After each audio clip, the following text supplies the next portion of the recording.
Often to accomplish a task, a sacrifice is required. But what some call a sacrifice, others call an ascension. Half-Jack by Roger Zelazny. Read by Karl. He walked barefoot along the beach. Above the city, several of the brighter stars held for a few final moments against the wash of white from the east. He fingered his stone, then hurled the direction for which the sun would come. He watched for a long while until it had vanished from sight. Eventually it would begin skipping. Before then he had turned and was headed back to the city, the apartment, the girl. Somewhere beyond the skyline, a vehicle lifted, burning its way into the heavens. Took the remainder of the night with it as it faded. Walking on, he saw the countryside as well as the ocean. It was a pleasant world, and this a pleasant city. Spaceport as well as seaport, here in this backwater limb of the galaxy. A good place in which to rest and immerse the neglected portion of himself in the flow of humanity, the colors and sounds of the city, the constant tugging of gravity. But it had been 3 months now. He fingered the scar on his brow. He had let 2 offers pass him by to linger. There was another pending his consideration. As he walked up Cassie Street, he saw her apartment was still dark. Good. She would not even have missed him again. He pushed past the big front door, still not repaired since he'd kicked it open the evening of the fire, 3 nights ago. He used the stairs, let himself in quietly. He was in the kitchen preparing breakfast when he heard a stirring. Jack? Yes, good morning. Come back. All right. She moved to the bedroom and entered the room. She was lying there smiling. She raised her arms slightly. I thought of a wonderful way to begin the day. He seated himself on the edge of the bed and embraced her. For a moment she would sleep warm and sleep soft against him, but only for a moment.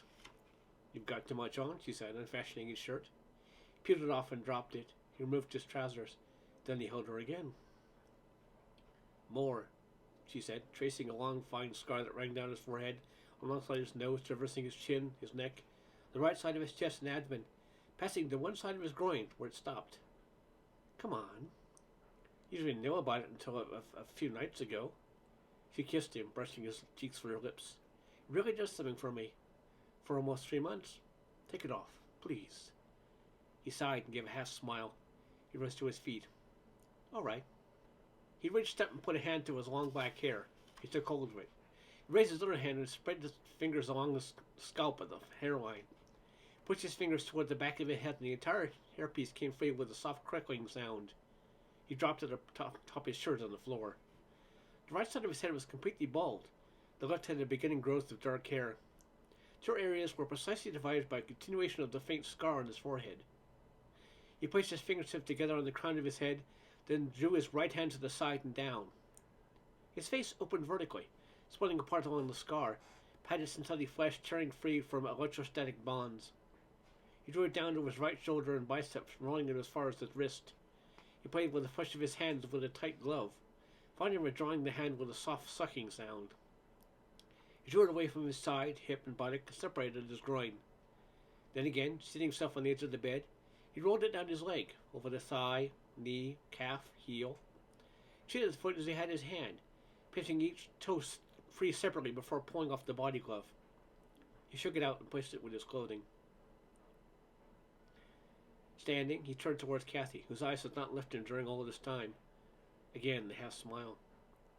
The uncovered portions of his face and body were dark metal and plastic, precision machined, with various openings and protuberances, some gleaming, some dusky. Half-Jack, she said as he came to her. Now I know what that man at the cafe meant when he called you that. He was lucky you were with me. There are places where that's an unfriendly term. You're beautiful, she said. I once knew a girl whose body was almost entirely prosthetic. She wanted me to keep the glove on, at all times. It was the flesh and the semblance of flesh that she found attractive. After a time, she said, Could you be repaired? Can you replace it in some way? He laughed.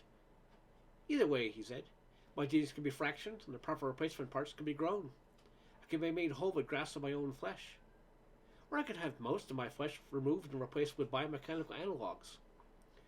But I need a stomach and balls and lungs, because I have to eat and screw and breathe to feel human.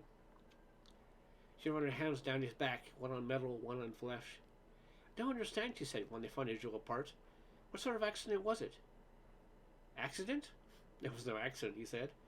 I paid a lot of money for this work so I could pilot a special type of ship. I'm a cyborg. I hooked myself directly into each of the ship's systems. He rose from the bed, went to the garment, drew out a duffel bag, pulled out an armful of garments, stuffed them into it. He crossed to the dresser, opened a drawer, and emptied his contents into the bag. You're leaving? Yes. He entered the bathroom, emerging with 2 fistfuls of personal items dropped into the bag. Why? He rounded the bed, picked up his body glove and hairpiece, rolled them into a parcel, and put them inside the bag. It's not what you may think, he said then, or even what I thought until just a few moments ago. She sat up. You think less of me, she said, because I seem to like you more than now that I know your secret. You think there's something pathological about it. No, he said, pulling on his shirt. That's not it at all.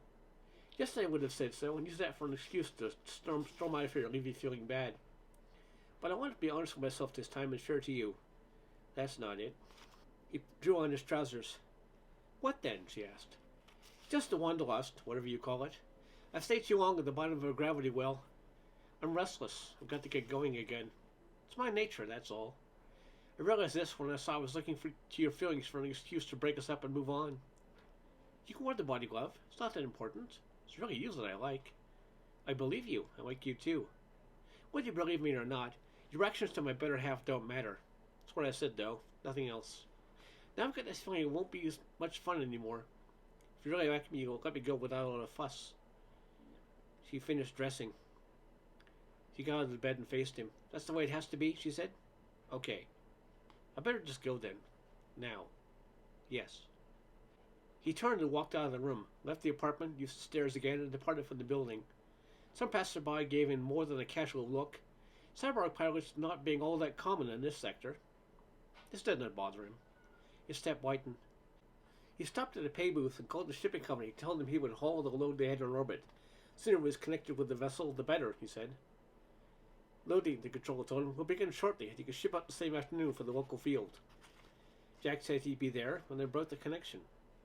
He gave the girl half a smile as he put the seat to his back and swung into the city, westward. Blue and pink world below him, black sky above, the stars of snapshot snowfall all about. He bade the shuttle pilot goodbye and keyed the airlock. Entering the Morgana, he sighed and set about stowing his gear.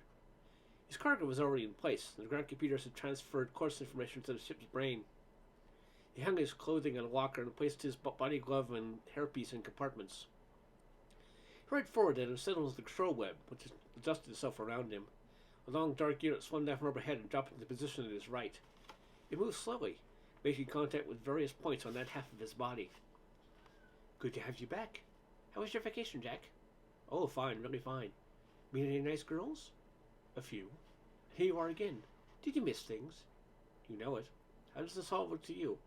Easy for us. I've already reviewed the course programs. Let's run over the systems. Check. Care for some coffee? That'd be nice. Small unit stood on his left, stopping within easy reach of his mortal hand. He opened its door. A bulb of dark liquid rested in a rack. Timed your arrival. Had it ready. Just the way I like it, too. I almost forgot. Thanks. Several hours later, when they left orbit, Jerry switched off a number of his left side systems. He was merged even more with the vessel, absorbing data at a frantic rate.